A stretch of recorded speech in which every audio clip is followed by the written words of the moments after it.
se fait en elle-même et vers l'extérieur. En elle-même, effectivement, en faisant une expo ou un thème intergénérationnel. Vous-même, vous avez souligné que les éducateurs se rencontrent alors qu'habituellement, ils ne font que se croiser. Et puis avec Saint-Jean, et je pense que c'est aussi l'avenir et l'esprit d'une ville que les associations sortent de leur mur un petit peu pour motiver, pour fédérer autour d'idées. Cette année, c'est la lumière. L'année prochaine, c'est quoi? Parc et jardin.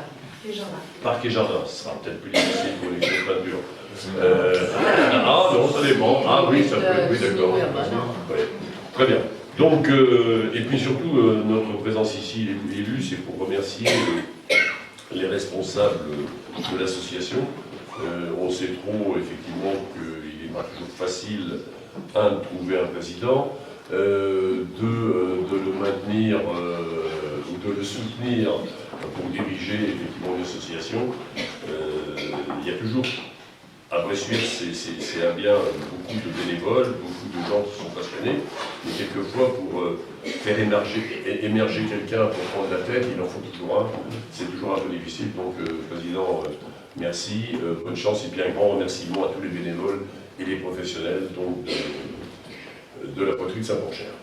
Voilà. Jean, un petit mot. Oui, juste un petit mot pour saluer donc, cette initiative. Je crois que c'est important. Jean-Michel vient de le dire, il y a beaucoup d'expositions, on rencontre beaucoup d'artistes, etc. Et je crois mettre en valeur ceux qui sont dans les associations locales, qui font toute une démarche. Je pense que c'est aussi quelque chose d'important. Et donc saluer cette initiative, saluer en même temps les dirigeants bénévoles et puis les éducateurs qui accompagnent donc chaque créateur, et puis en même temps mettre en valeur effectivement cette année de la lumière. Alors je ne sais pas si c'est la ville de Bressuire qui a inspiré les Nations Unies ou l'inverse, mais toujours été que c'est au niveau des Nations Unies que l'année est consacrée à la lumière. Donc, et je crois que faire en sorte que les associations s'inscrivent dans cette dynamique, ça me paraît également très, très positif. Donc félicitations à toutes et à tous. Puis je crois que demain, eh bien, comme le beau temps est annoncé, il y aura un beau parcours dans la ville à faire pour aller voir toutes ces expositions. Et je crois que c'est riche en termes du vivre ensemble, du lien social. Et puis Jean-Michel n'oubliera pas ce soir non plus le match Cholet-Bressuire.